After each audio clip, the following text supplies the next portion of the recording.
나의 사랑하는 채 비록 헤어졌으나 어머니 내 손으로 너희에게 이렇게 큰 글자로 쓴 것을 보라.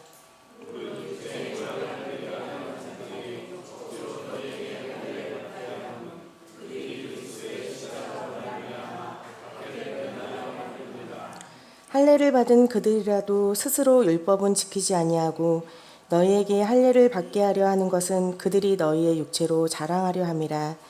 그러나 내게는 우리 주 예수 그리스도의 십자가 외에 결코 자랑할 것이 없으니 그리스도로 말미암아 세상이 나를 대하여 십자가에 못 박히고 내가 또한 세상을 대하여 그러하니라. 아멘. 얼마 전에 우리 장 집사님 그 가게 그 교촌 치킨에 갔다가 평소 가게 자주 놀러 오시는 동네 그 여자분, 그 마을 이 마을에 사시는 한 여자분과 대화를 나누게 되었습니다. 대화 중에 장 집사님께서 저희 교회 나오라고 전도를 시도했더니 그분이 예전에 우리 교회는 말고 신성동에 있는 한 교회에 나갔던 이야기를 들려주십니다. 이분이 신성동의 어떤 교회를 처음 나갔는데 이때 이분을 인도하신 권사님이 말하기를 아무것도 하지 말고 1년 동안은 그냥 교회당만 다녀라, 가만히 있어라, 뭐 이렇게 말씀하시더라는 겁니다. 아마도 이분을 배려해서 하신 말씀인 것 같습니다. 그렇게 교회당을 다녔고 그러다가 어느 날인가나 점심 메뉴를 보니까 너무나 점심 메뉴가 좀 부실했다라는 것입니다. 그래서 이분이 평소에 좀 이렇게 남들 챙겨주고 좀 이런 거를 좋아하시는 분이신지라 그 다음 주일에 물김치를 해서 주방에 갖다 주었습니다. 그랬더니 주방에서 힘께나 쎄 보이는 대빵으로 보이는 권사님이 좋아하며 앞으로 주방 봉사를 같이 하자 그러더라는 겁니다. 그래서 나를 전도하신 권사님이 1년 동안은 아무것도 하지 말라라고 그랬다고 하니까는 우리 교회에서는 이 주방에 이 대빵 권사님이 하는 말이 우리 교회에서는 내 말만 잘 들으면 된다 라고 하더라는 거예요. 보통 이런 분들이 꼭 계시죠. 우리 교회에서는 내 말만 잘 들으면 돼. 그래가서 이분은 뭐 잘 모르니까는 그런가 보다 하고 봉사를 시작했습니다. 그랬더니 이번에는 이분을 전도하신 권사님이 와서 뭐라 그럽니다. 왜 1년 동안 아무것도 하지 말라 그랬더니 왜 주방 봉사를 하느냐. 왜 내 말을 안 듣느냐 막 그러면서 핀잔을 합니다. 그래서 이분이 이러지도 못하고 저러지도 못하는 그런 상황이 되었습니다. 그러면서 내가 왜 이런 소리까지 들어가면서 교회를 다녀야 되나, 내가 왜 이렇게 마음이 불편해지면서까지 교회를 다녀야 되나 싶어서 그때부터 이분이 가나안 성도, 안나가 성도가 되었다라는 그런 이야기입니다. 참 안타까운 얘기죠. 또 한 사례가 있습니다. 제가 부목사 시절에 겪었던 이야기인데요. 친자매 두 분이 새신자로 등록해서 꽤 열심히 신앙생활을 하셨습니다. 그런데 갑자기 어느 날부터 이 두 분이 안 보이기 시작합니다. 그래서 전화도 드리고 신방도 가고 해도 두 분 다 뭐 별 이유를 말씀 안 하시더라고요. 이런저런 빙빙 돌려서 뭐 이렇게 정확하게 말씀을 안 하시다가 나중에서야 그 사정을 듣게 되었습니다. 자, 이 두 자매분들이 처음 신앙생활을 시작한 게 너무 좋아서 순수한 마음으로 교회 안에서 뭐든 열심히 봉사해야겠다 뭐 그런 생각을 가졌고 실제로 그렇게 열심히 봉사했습니다. 누가 시키지도 않았는데 주방에 들어가서 열심히 봉사했습니다. 그랬는데 어느 날 우연히 어떤 분들이 수군대는 소리를 듣게 됩니다. 아니, 새 가족들이 뭐라고 벌써부터 들어와서 주방에서 이렇게 설쳐대는 거야? 참. 자, 이 얘기를 듣는 순간 이분들이 시험에 들었습니다. 그때부터 두 분 다 교회 발걸음을 끊었다라는 이야기입니다. 자, 이런 비슷한 일들이요, 은근히 교회 안에서 많이 벌어집니다. 왜 이런 일들이 벌어집니까? 진정한 복음이 무엇인지를 모르기 때문에 그렇습니다. 교회가 사람이 주인 되었기 때문입니다. 그래서 교회 안에서 헛된 자랑, 무익한 자랑만 넘쳐납니다. 저마다 자기를 자랑하고 자기를 내세우고 내 말만 들으면 돼, 뭐 이런 이야기들이 넘쳐나는 것입니다. 그래서 우리 교회의 첫 번째 비전은 오직 그리스도의 십자가만 자랑하는 교회입니다. 우리가 지난 어린이 주일에 다음 세대를 품는 교회라는 우리 비전을 보았고, 오늘이 두 번째 시간이지만은 오늘 비전이 우리 교회의 첫 번째 비전입니다. 가장 중요하고 가장 우선되고 강조되어야 할 비전이라는 말입니다. 여러분, 우리가 믿는 복음은 다른 것이 아니라 우리 예수님의 십자가입니다. 그래서 우리가 이 사실 하나만 명심하고 잘 지켜도 신앙생활 다 이루었다라고 할 만합니다. 그만큼 우리에게는 그리스도의 십자가만 자랑하는 교회라는 비전은 너무나도 중요한 비전이라고 할 수 있습니다. 여러분, 우리는 이 땅을 살아가면서 많은 자랑거리를 가지고 살아갑니다. 특히나 우리 부모들의 제일 큰 자랑거리는 뭐예요? 자식 자랑. 그놈의 자식 자랑. 듣는 사람은 별 관심도 없는데 해도 끝이 나지 않는 그놈의 자식 자랑. 그래서 서울, 부산, 대구, 대전, 서울, 대전, 대구, 부산 찍고, 서울, 대전, 광주, 목포 찍고, 또다시 서울, 대전, 대구, 부산 또 찍고, 그렇게 끝없이 그냥 듣는 사람은 제발 좀 그만했으면 좋겠는데, 그런데도 그냥 끝나지 않는 그놈의 자식 자랑. 그렇게 해서 결국은 듣는 사람을 지치게 만드는 것이 우리의 자식 자랑이지 않습니까? 그러나 우리 그리스도인들은 그 많은 자랑거리를 다 제쳐두고 오직 한 가지만 자랑합니다. 그게 뭐예요? 예수 그리스도의 십자가입니다. 주님이 돌아가신 십자가, 이 십자가를 자랑하는 것이 우리의 유일한 자랑이고, 그것이 바로 참된 교회의 모습입니다. 여러분, 과연 우리는 어떤 자랑거리를 가지고 살아갑니까? 생각하면 가슴이 뿌듯해지는, 그럼 그것이 무엇입니까? 내가 자랑스럽게 생각하고 있는 게 무엇인가 라는 것을 보면은 내 인간됨의 현 주소와 내 신앙의 현 주소를 정확히 알 수 있습니다. 도대체 나는 무엇을 자랑합니까? 그리스도인은 나 자신이나 내가 이룬 업적이나 가족이나 자녀를 자랑하지 않습니다.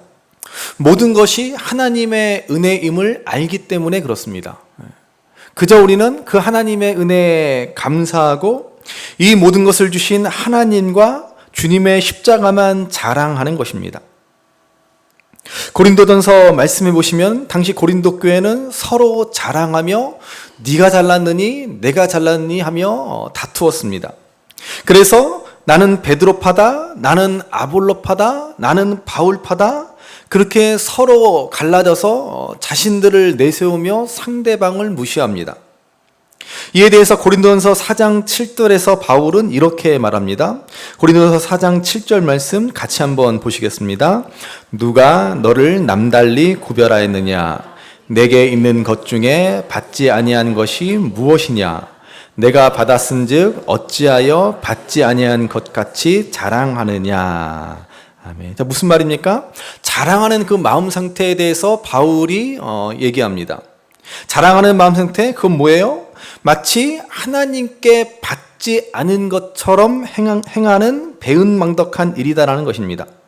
모든 것을 다 하나님이 주셨습니다. 그런데 마치 스스로 잘나서 스스로의 힘과 노력으로 이룬 것 마냥 행동하는 것이 자랑하는 것이다라는 말입니다. 하나님의 은혜를 자기의 공로로 가로채는 악한 행동입니다.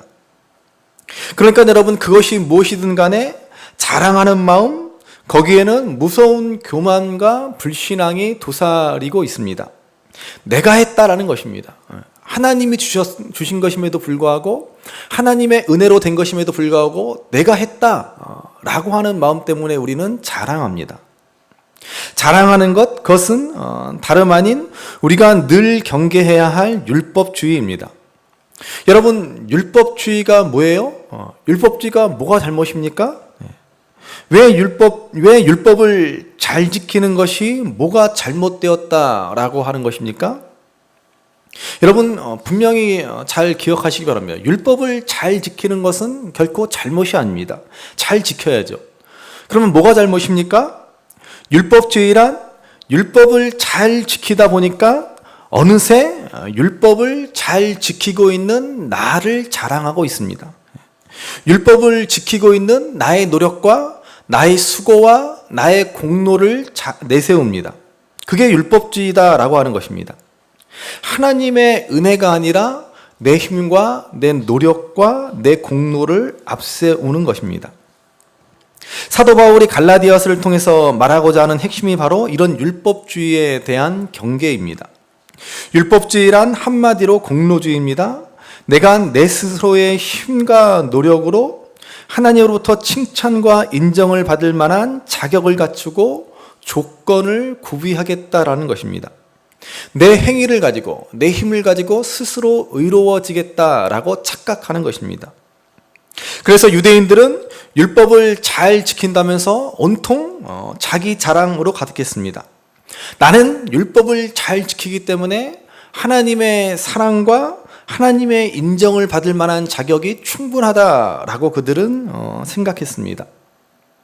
그러면 이런 유대인들의 이 생각이 왜 잘못입니까? 내가 열심히 노력해서 율법을 잘 지켜 하나님의 인정을 받겠다라고 하는 것이 뭐가 문제입니까? 먼저는 자기를 몰라도 너무 모르는 것입니다. 주제 파악을 못해도 너무 못하는 것입니다.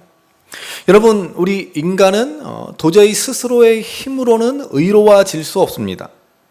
로마서에서 말씀하는 것처럼 의인은 없나니 하나도 없다라고 그러지 않았습니까? 아담과 하와의 범죄 이후에 타락한 인류는 선을 행할 능력도 없고 선을 행할 의지조차도 잃어버렸습니다. 이것을 우리가 신학적으로 전적 타락이라고 말합니다. 전적 무능, 전적 무지입니다. 선을 행할 능력도 없거니와 도대체 뭐가 선인지도 분간할 능력조차도 우리가 없는 것이 우리 인간입니다. 우리는 완전히 타락해 버렸습니다.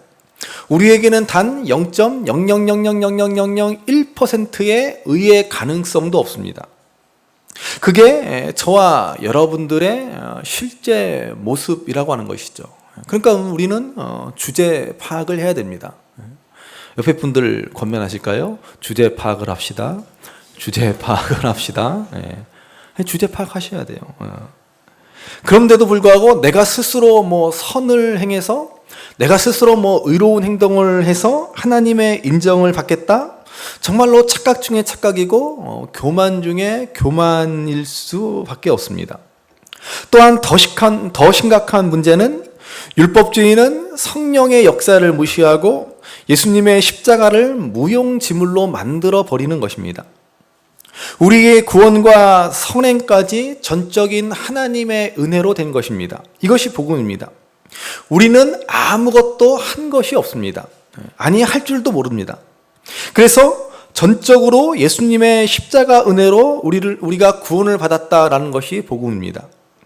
그런데 율법주의는 그 은혜를 무시하고 내가 한 것으로 여겨버립니다. 그래서 바울은 그런 말을 하는 사람은 천사라도 저주를 받아야 한다라고 갈라디아서 1장 8절에서 아주 강경하게 말하고 있습니다. 그러므로 여러분, 우리가 십자가를 자랑한다라고 하는 것은 뭐예요? 내가 아무리 큰 일을 행했다라고 할지라도 나에게 많은 업적이 있다라고 해도 사람들이 나를 향해서 엄지를 치켜 세우며 칭송해도 이 모든 것이 하나님의 은혜로 된 것임을 절대로 잊지 않는 것입니다. 바로 이 은혜에 대한 진실한 고백을 가지고 사는 것이 바로 오직 그리스도의 십자가만 자랑하는 것입니다. 아무리 십자가 목걸이를 하고 십자가 귀걸이를 하고 다닌다라고 해도 십자가를 자랑하는 것이 절대로 아닙니다. 핵심은 절대 나를 자랑하지 않는 것입니다.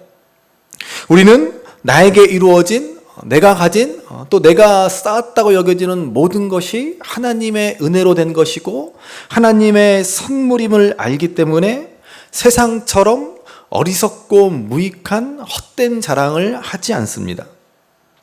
사도 바울은 당시 좋은 가문, 좋은 혈통을 가지고 태어나 아주 탁월한 선생님 밑에서 배운 학벌도 뛰어난 그런 사람입니다. 거기다가 당시 유대사의 가장 중요한 미덕인 율법을 향한 열심을 누구보다도 많이 가졌던 그런 사람이었습니다. 그러나 그렇게 많은 자랑거리를 가진 사람이 주님을 만나니 어떻게 달라집니까? 그 모든 것들을 다 해로움과 배설물로 여긴다라고 말하고 있습니다. 심지어 빌립보서 3장에 보시면 내가 한 일, 즉 뒤의 것은 잊어버리고 앞에 있는 것을 잡으려고 표대이신 그리스도를 향해 달려간다라고 말합니다. 여러분, 사도 바울이 예수님 안에서 행했던 얼마나 위대한 업적들, 얼마나 많은 대단한 일들이 있습니까? 복음을 위한 탁월한 열심, 불꽃 같은 헌신을 그가 하지 않았습니까? 그러나 사도 바울은 말하기를 그거 다 잊어버렸다라고 말합니다.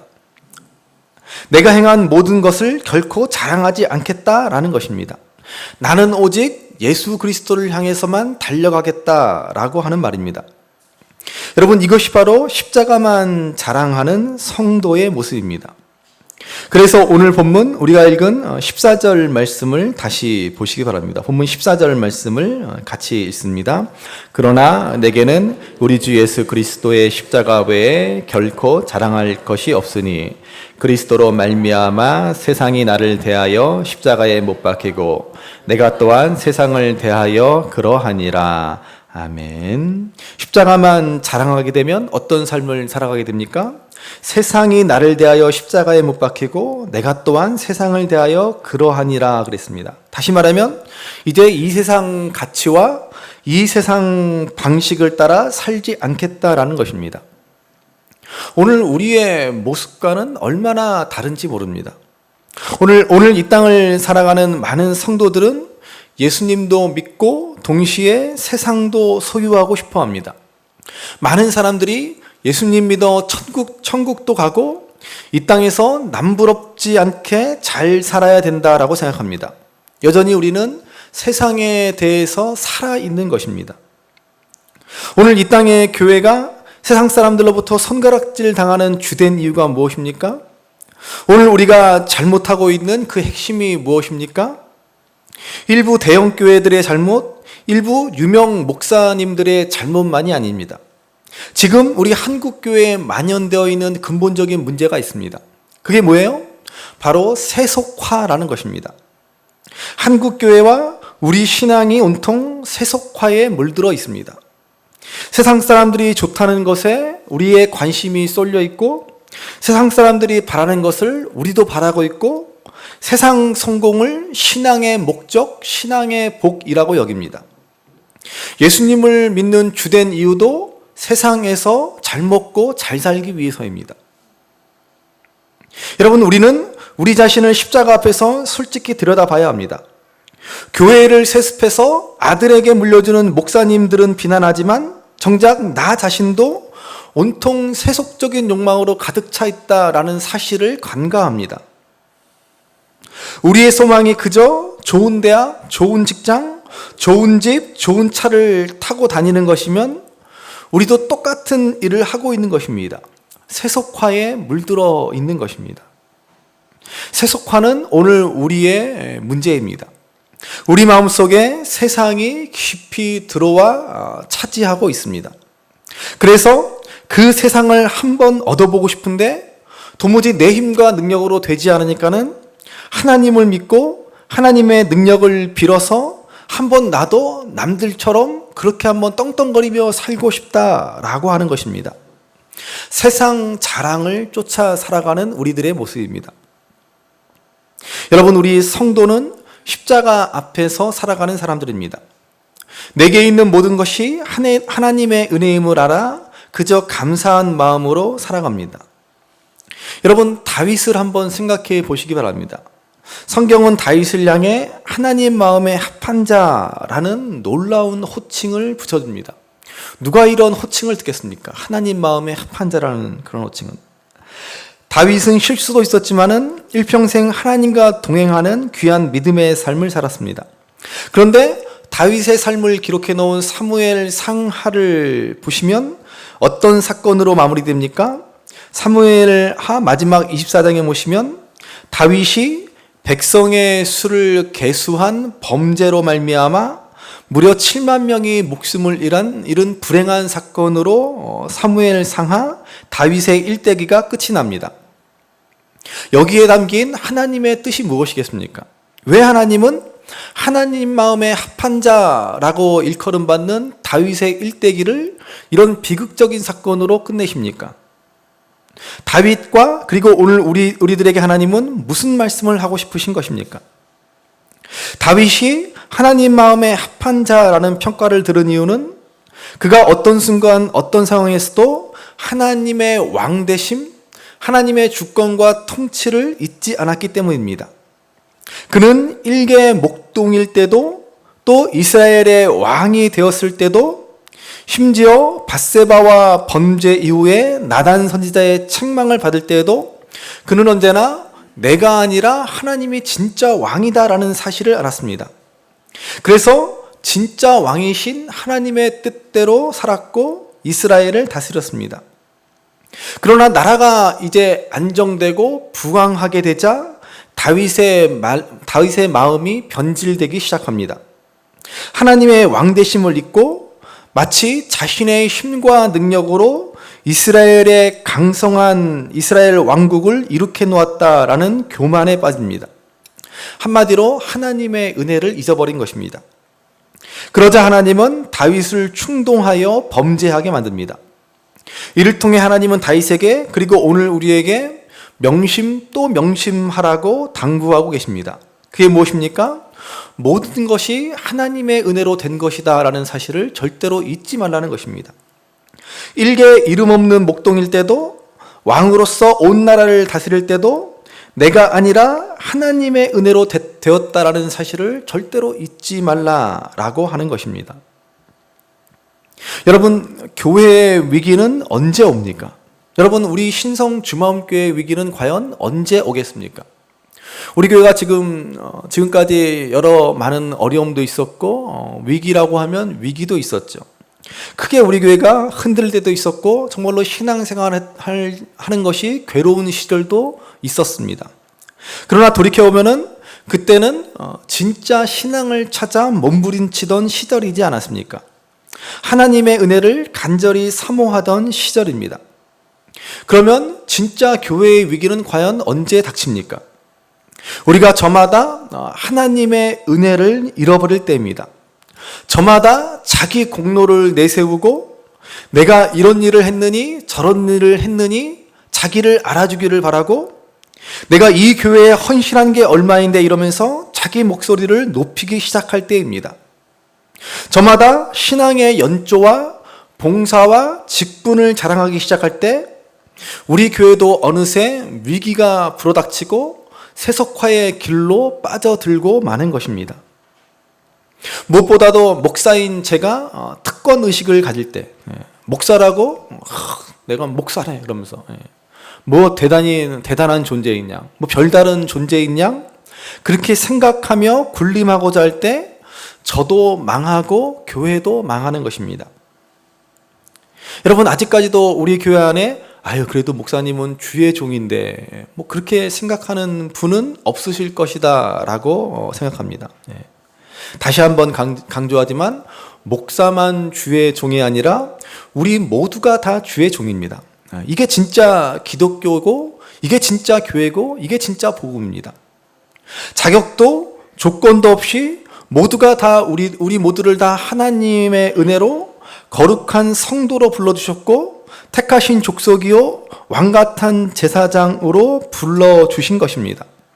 저와 여러분 모두가 다 거룩한 제사장이 되었습니다. 반드시 명심하시기 바랍니다. 목사만 제사장이고 특별한 존재가 아닙니다. 모두가 제사장이고 모두가 존귀한 하나님의 자녀입니다. 그래서 제가 우리 교회에 처음 부임했을 때 여러분들에게 부탁한 것이 있습니다. 그게 뭡니까? 저를 귀하게 대해주시 마시고 특별하게 대해주시 마시고 그냥 막 대해달라라는 것이었습니다. 알고 보면 저는 쉬운 남자입니다. 그러니까 여러분 저를 쉽게 막 대해주시기 바랍니다. 그래도 요즘에는 여러분들이 저를 막 대해주시는 것 같아서 제가 기분이 좋습니다. 아니 정말입니다. 교회가 교회다워지는 일이 되는 것입니다. 예수님만 주인 되는 교회, 또 모든 성도가 동일한 하나님의 권속이 되는 교회가 되는 길입니다. 아직까지도 저를 막 대해주시지 않고 저에게 잘 대해주시는 분은 반성하시기 바랍니다. 예. 그래서 저는 미리 공표하지만요, 언젠가 제가 우리 교회에서 은퇴하는 날이 되겠죠. 뭐 언제가 될지는 모르지만은 저는 제가 우리 교회에서 은퇴하는 날 목사라는 타이틀을 뗄 예정입니다. 예. 그때까지 여러분들 다 계실 줄 알고 제가 은퇴하면 저를 더 이상 목사라고 부르지 마시기 바랍니다. 예. 목회도 안 하는데 무슨 목사입니까? 예. 그렇죠? 예. 한 사람의 평신도로 일개 성도로 돌아갈 것입니다. 예. 성도 얼마나 거룩하고 영광스러운 호칭입니까? 예. 지금은 제가 목회를 하니까는 직분상 목사라고 불리우는 것이지 여러분과 똑같은 성도일 뿐입니다. 목회를 내놓을 때는 이제 목사에서 일개 성도로 돌아갈 예정입니다. 여러분, 우리는 모두 다 동일한 하나님의 권속이요 거룩한 백성입니다. 특별한 사람은 아무도 없습니다.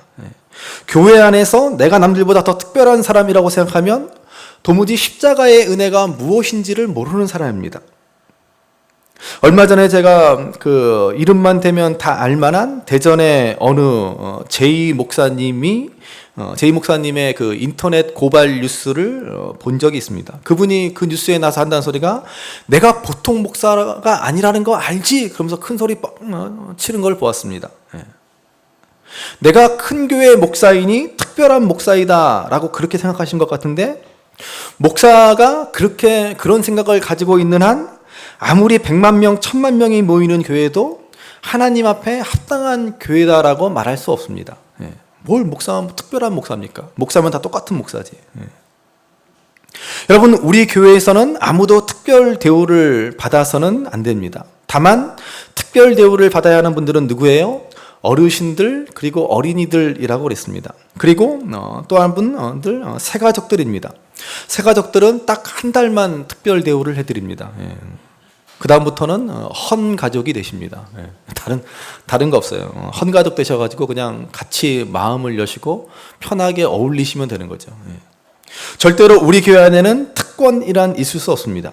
예전에 참 이런 얘기해서 참 안 됐지만, 예전에 저 웃지 못할 우리 교회에서 성찬식을 하는데 어떤 분들은 아주 특별하게 금잔으로 성찬식을 하시고 나머지 분들은 플라스틱 잔으로 성찬식을 하시고, 왜 떡은 금떡으로 안 했나 모르겠어요. 여러분, 이게 무슨 교회입니까? 솔직한 말로. 이게 얼마나 복음을 타락시켜 버리는 일입니까? 그리스도의 은혜로 우리 모두가 주 안에서 한 가족이요, 한 몸이요, 하나라고 하는 그 거룩한 성찬 예식을 하면서도 왜 이런 차별이 존재합니까? 말도 안 되는 일이죠. 기독교가 무엇인지, 복음이 도대체 무엇인지를 모르기 때문입니다. 여러분, 우리 한 사람 한 사람은 모두 다 하나님 앞에 너무나도 존귀하고 소중한 자녀입니다. 하나님의 은혜로 예수님의 십자가로 모두가 다 왕같은 제사장이고 거룩한 나라고 하나님의 소유된 백성이 되었습니다. 목사이기 때문에, 아니면 어떤 직분자이기 때문에, 혹은 세상 지위와 신분을 가지고 와서 교회 안에서 나는 특별한 존재이다, 나는 남다른 대접을 받아야 된다, 여러분, 이렇게 생각하신다면 그것은 거룩함을 잃어버린 것이고 율법주의로 되돌아가고 마는 것입니다. 여러분, 어느 누구라도 세상과 같이 사람을 직분이나 외모나 소유나 명예를 따라 차별하지 않고 모두가 다 하나님의 형상을 가진 소중한 존재로 그렇게 서로가 서로를 귀히 여기는 교회, 이것이 바로 십자가의 은혜로 세워가는 교회의 모습이고, 이것이 바로 오직 십자가만 자랑하는 교회의 모습이고, 이것이 바로 우리가 이루어가야 할 교회의 모습입니다. 그러므로 진실로 교회다운 교회, 세상처럼 사람을 외모로 대우하고 평가하는 것이 아니라, 어리석고 무익한 자랑을 일삼는 것이 아니라, 오직 십자가만 자랑하며 모두가 다 존귀한 성도로 세워지는 우리 신성 주마음교회가 될 수 있기를 주님의 이름으로 간절히 바랍니다. 귀하다 우리 어머님이 들려주시던 재미있게 듣던 말이 집중해 있으니 이 성경심이 사랑합니다.